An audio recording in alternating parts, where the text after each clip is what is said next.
外国人在中国找工作是不是非常好找，非常简单，工作很快能找到，然后所有的外国人工资都特别高？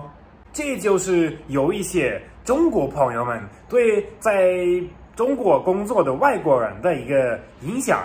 然后有时候会看到一些外国人也确实能够得到一个这样的影响，但是我能告诉你们，我的朋友们，这个事情已经跟以前不太一样了，已经发生了一个很大的变化。如果你们第一次看到我的视频，我是 Marky， 我在成都。作为一个在中国生活很长时间的老外，我也看到过，我也经历过很多事情。今天我想跟你们分享一下我们老外在中国的工作的一个情况，然后包括说最近发生了哪一些变化。来吧，我的朋友们，现在就给你们讲一下。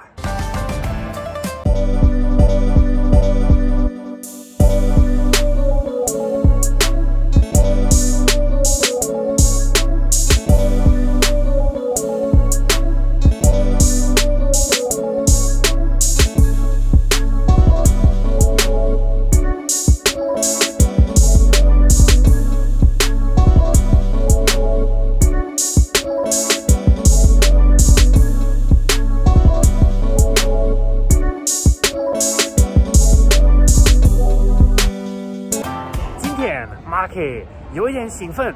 但是也有一点紧张，因为上次我把你们带上，我们一起去的成都这边的德国领事馆，你们还记不记得呢？然后当时在那边，因为 Marky 的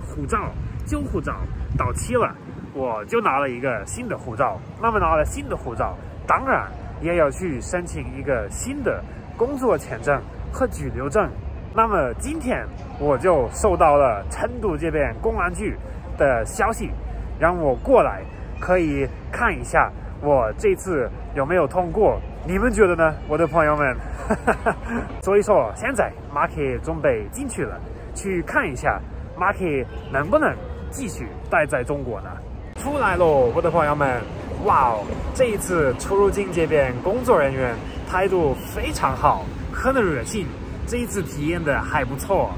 Marky 这么开心，你们肯定也能猜到我的签证，我的居留许可通过了，太开心了！现在 Marky 的新护照里面是空的，啥都没有，只有一个中国的签证，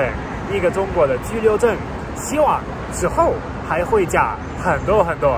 上次我来的时候是晚上，你们看了那个视频没有啊？然后这一次来的就是白天，现在这个事情完成了， Marky 就回家喽。成都裕创路，现在终于到家了。然后 Marky 现在还是有2个护照，但是一个这个旧的护照它现在不能用了，现在只能用这个新的护照。但是关于这个找工作的话题来说的话，确实以前就是5年甚至10年前，老外来到中国确实是很好找工作，非常简单，而且大部分的地方都能拿到一个比较不错的工资了。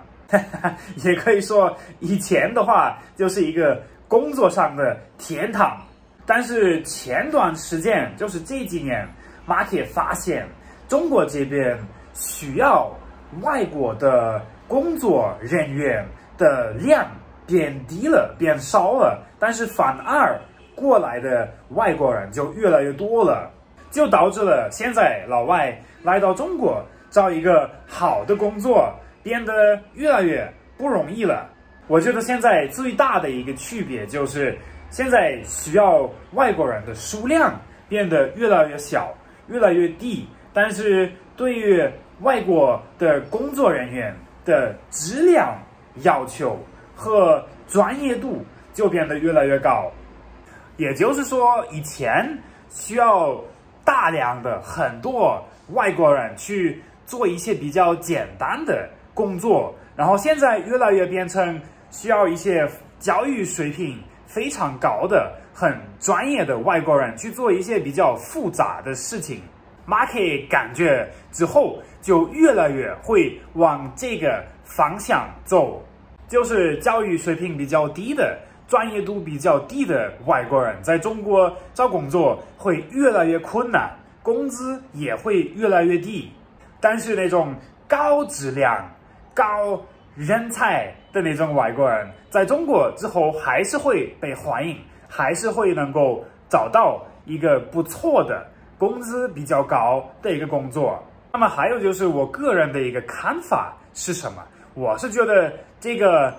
方向好还是不好呢？说实话，当然对 Market 来说，在中国这边比较好找工作，比较轻松过日子，当然也是好事儿。但是我还真的不希望我们在这边就是只有因为我们是外国人才能比较好的去找工作。我觉得不应该去看这些，你是哪个国家的人，你是外国人还是本地人，我觉得真的不要去分别这些。我觉得最重要的就是你的能力，你能不能去很好的去完成这个工作，最主要的还是要看这一点。而且也确实 Market 自己也看到了，也体验到了以前的这个情况，也吸引到了非常多不是非常高水平的这种外国人来到中国这边工作。就平时工作比较懒，然后又不干事儿，又不想学中文的那种外国人，就是过来在这边待一段时间，玩一段时间，就不怎么认真的那种人。那么当然，我们这种在中国工作比较努力的，想做事情的，想创造价值的这种外国人，我们看着我们也会不舒服，这个太正常了吧？所以整体来说，我觉得这个事情是好的，对中国是一个好事儿，对在中国认真待着工作的外国人也是好事儿。这样总体的一个工作的质量和效果肯定会变得更好，会有更少的浪费，整个社会也才会变得越来越好，质量越来越高，越来越优秀。但是我的朋友们，现在 Market 还有一个很重要的事情要去做，所有的在中国的外国人拿到一个新的签证或者新的居留证的时候，我们必须要第一时间向我们的社区和我们这边负责的一个警察局去给他们报告一下，去备注一下我们新的信息。所以现在 Market 拿到了我新的签证，我就去准备一下资料，然后再去警察局去把这些东西提交了，然后就可以了。现在我还很想问一下你们，我的朋友们，在你们的印象中，老外在中国是不是很好找工作，是不是很轻松呢？然后你们觉得一般在中国工作的老外，他们的工资水平怎么样啊？你们可以去在评论里面跟Market分享一下这个事儿。